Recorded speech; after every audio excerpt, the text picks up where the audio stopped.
नमस्कार दोस्तों, स्वागत है आपका सीपी स्मार्ट क्लासेस में। दोस्तों 69,000 शिक्षक भर्ती की बात आज के इस वीडियो में प्रमुखता से की जाएगी।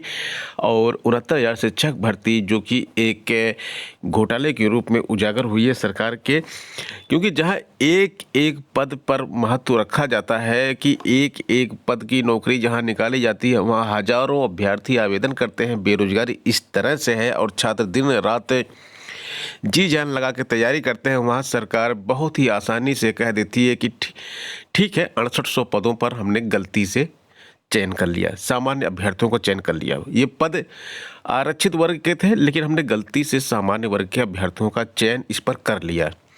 और यह कहते हुए भी, यह काम करते हुए भी सरकार डंका बजाती है कि पारदर्शी चयन हमने किया है अपने 5 साल में। और जो है हमारे शासनकाल में, हमारे जो टेन्योर रहा है उसमें किसी से कोई पैसा नहीं लिया गया है और नौकरी सबको दी गई है। देखिए, साफ साफ यहाँ पे लिखा है, इलाहाबाद हाई कोर्ट ने 69,000 सहायक अध्यापक भर्ती में रिक्त रह गए 6800 पदों पर ओबीसी अभ्यर्थियों की नियुक्ति करने के शासनादेश को चुनौती देने वाली याचिका पर राज्य सरकार को पूरे मामले की जानकारी मुहैया कराने का निर्देश दिया गया है। यह आदेश न्यायमूर्ति राजीव जोशी ने प्रतीक मिश्रा की याचिका पर अधिवक्ता अग्निहोत्री कुमार त्रिपाठी को सुनकर दिया है। अधिवक्ता अग्निहोत्री कुमार त्रिपाठी का कहना है कि राज्य सरकार ने 16 मई 2020 को 69,000 सहायक अध्यापक भर्ती का विज्ञापन जारी किया। इसकी नियुक्ति प्रक्रिया पूरी होने के बाद शासन के संज्ञान में आया कि आरक्षण लागू करने में गलती हुई है। अब बात यहाँ पर है कि शासन के संज्ञान में आया, लेकिन कब आया? जब इलेक्शन आ गया, जब शासन को लगा कि छात्र विरोध कर रहे हैं, हमारे वोट कट जाएंगे और जो है अगर हमने इनका सलूशन नहीं निकाला तो ये हमारे लिए बहुत बड़ी दिक्कत हो जाएगी। तब शासन के संज्ञान में ये आ गया कि उनसे गलती हुई है। इसके पहले उन्होंने कोर्ट में लिखित रूप से दे दिया था कि हमसे कोई गलती नहीं हुई है। जब छात्र महीनों धरना प्रदर्शन करते रहे और दर दर की ठोकरें खाते रहे तो उनको लाठियों से सरकार पीटती रही, तब शासन के संज्ञान में नहीं आया। जब राष्ट्रीय पिछड़ा वर्ग आयोग ने जांच करके बताया सरकार को कि सरकार से गलती हुई है और ओबीसी का आरक्षण जो है जनरल कैटेगरी को दे दिया गया, तब सरकार के संज्ञान में नहीं आया। सरकार के संज्ञान में कब आता है? जब इलेक्शन सर के ऊपर आ जाता है। तब आनन फानन में सरकार क्या करती है कि अपनी गलती को सुधारने के लिए ओबीसी के और एससी के छात्रों को 6800 पदों पर ज्वाइनिंग कराने की एक लिस्ट जारी करती है। और यहाँ पे जो लिस्ट जारी करती है उस पर नियुक्ति प्रक्रिया आगे बढ़ा दी जाती है।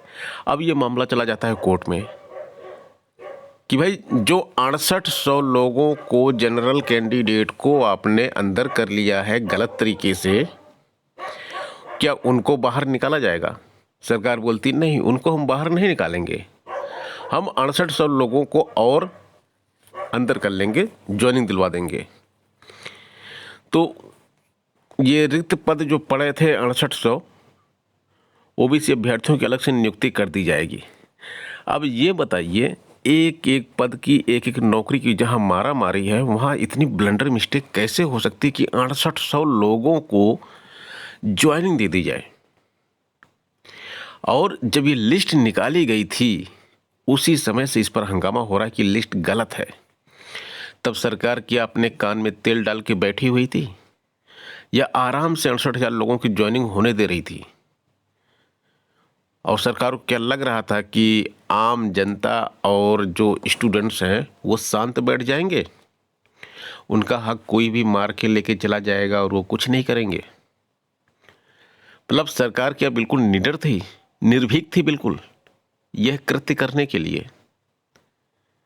और आज सरकार की जगह जगह पे जो है, जगह जगह पे पूरे प्रदेश में बैनरों से पटा हुआ है, सोच ईमानदार काम धमदार। ये ईमानदार सोच है, सरकार की ईमानदार सोच है। अगर ये ईमानदार सोच है सरकार की, तो सरकार की जो है बेईमान वाली सोच कौन सी होनी चाहिए? छात्र जो है सबसे ज़्यादा परिश्रम करते हैं, क्योंकि छात्रों का जीवन बहुत ही दुर्लभ होता है।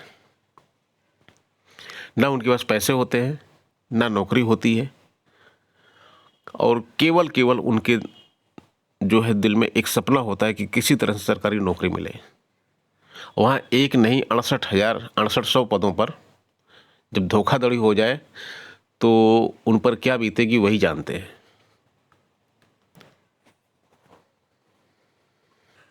दोस्तों आज की वीडियो में इतना ही। मिलते हैं नेक्स्ट वीडियो में कुछ नई अपडेट, कुछ नई जानकारी के साथ। बने रहें सीपी स्मार्ट क्लासेस के साथ। धन्यवाद।